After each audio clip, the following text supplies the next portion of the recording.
Hey, what's going on, everybody? Y'all know who it is, it's JJ. We're back at like an addict, no rehab, because I'm addicted to giving you guys this advice. So, we chilling at the crib today with the kiddos. They're out in their room playing and stuff right now. So I'm at the house. So not wasn't able to do my usual move around. So I just make this video. Somebody asked me to explain title reassignments and the paperwork. I've done the paperwork video before. I think I've done the title reassignment before too. I'm not 100% sure on the title reassignment, but I know I done the paperwork going over that. But I don't think I went in depth on title reassignment, just like how it is. So I'll go back and find that video of me doing the paperwork. It's like one of the first videos I made, so I'll pin that in the description. So just be looking for that in the description. But we're about to go over here. Excuse me, title reassignment. It's something that's easy, but let's go over it.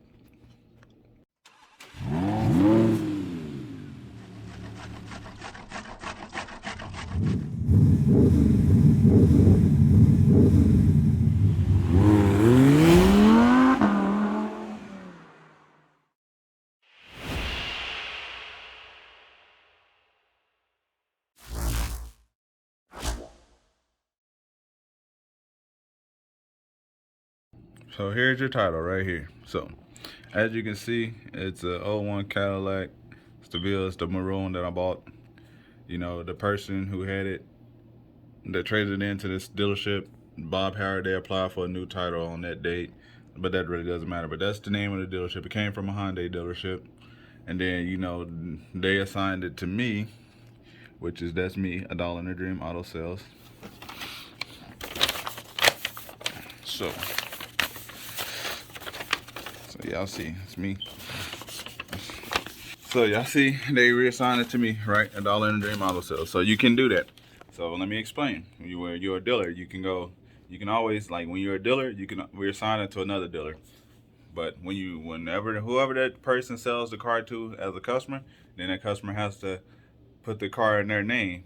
If the customer tries to reassign it, that's called title jumping, because the customer never paid for the taxes and stuff like that to get the car registered and brought up in their name, and they're trying to basically sell the car without paying the registration fees and jump it to the next person. So that's title jumping. So as a dealer, so just say you're a dealer, you get a car traded in. So boom, okay, it's got the customer's name on it. They sell it and they trade it to you. If you go sell it at the auction, and it's gets sold to a different dealer, then that dealer can reassign it to another dealer. But if it gets sold to the customer, that whatever customer buys the car, then they have to get it brought up in their name. But so y'all see, it went from Bob Howard, right? Sitting on my desk, and I got my little gaming steering wheel and whole gaming setup is all in the way. So as you can see, they reassigned it to me. Assignment, bam, bam. They send it to me, Dollar in a Dream Auto Sales. So bam. Then they sold it. Then as you know, I'm the buyer, so I'll sign it there. I'll sign it there. And then it's more reassignments on the back. So each title has about 3 reassignments on it. Some states might have more. I'm not 100% sure. I'm just doing what Oklahoma. So if it was me, if I was here to reassign it to the next person, so me, what you do is right there, reassignment of titles by license dealer number. So bam, I'll put my dealer's license number. Boom. I'll put a tax stamp, and I'll put whoever purchased it. If it's another dealer, I'll put it right there.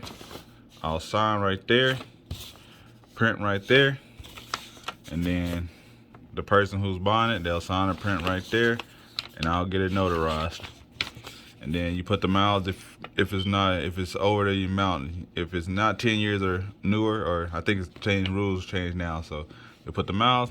So just say if it's a dealer, boom, then they can reassign it again. So if that's a dealer that I sold it to, so it went from dealer, and then it's another spot. If they sold it to another dealership, they can reassign it to that dealership, and whoever has the last assignment is the one that has to get the title brought up in their name. So it's quick, that's easy. So you can go dealer, and then whoever's the last person on the assignment has to get the title brought up in their name. My thing is, I always bring up titles in my name because, for one, you can always know, like, hey, if this car was like this one doesn't show it because how early they brought it up, so I know, like, this is not going to come back rebuilt or salvaged. So sometimes if a car had never been like switched over, like if it went from like customer to like dealer, you don't know if that customer that had it first, had it in any accident, so you don't know if it's like salvage, rebuild, or anything reported unless you look it up on your Carfax or anything. So it's always good to get it switched over because it's always just good, so if your title is salvage or rebuild or anything. And also too, it's like if you having a car and there's something going on wrong with it, it might just be a recall on it, and you switching that title over your name, the recall gets sent to you, and then you can just take it there and they'll get the fix for the recall for free. So but that's it. That's all title reassignment. Some states require a tax stamp. Some states, like here in Oklahoma, we require tax stamps. Your state might not require a tax stamp, so all you might have to do is just sign it over to the next person. So you can go dealer. You can go dealer, customer, dealer, whatever. But whatever dealer signs it over to the customer,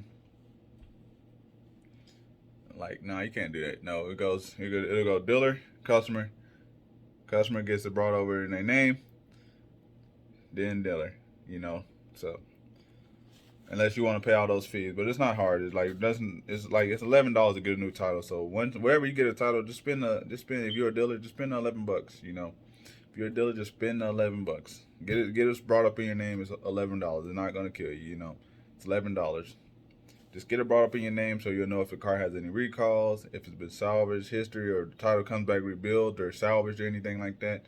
Because it might not show on the original title, but you might spend the $11 and the title comes back salvaged, or you end up selling the car, like it came from the dealer, like it came from the customer, then the dealer, and then you reassigned it to somebody, and then they get it brought up in their name, and or the car is like salvaged or branded, or the title's branded, and the customer can't get it brought up in their name, and now it comes back on you, and now you're having a big old headache and all that stuff. You don't want to do that. You want to minimize the headache as much as possible. But that's just the end of this video. It didn't need to be that long, but I'll pin the paperwork video down below. But that's just it.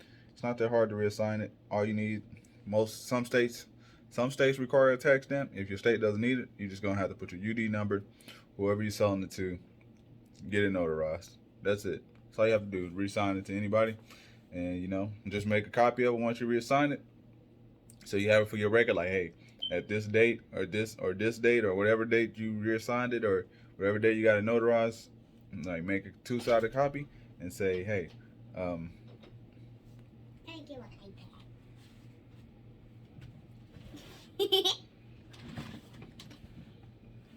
But yeah, so just make a copy so for your record, so nothing comes back on you. But if you haven't already, like the video, subscribe to the channel. You want to say bye? Bye. We out. Peace.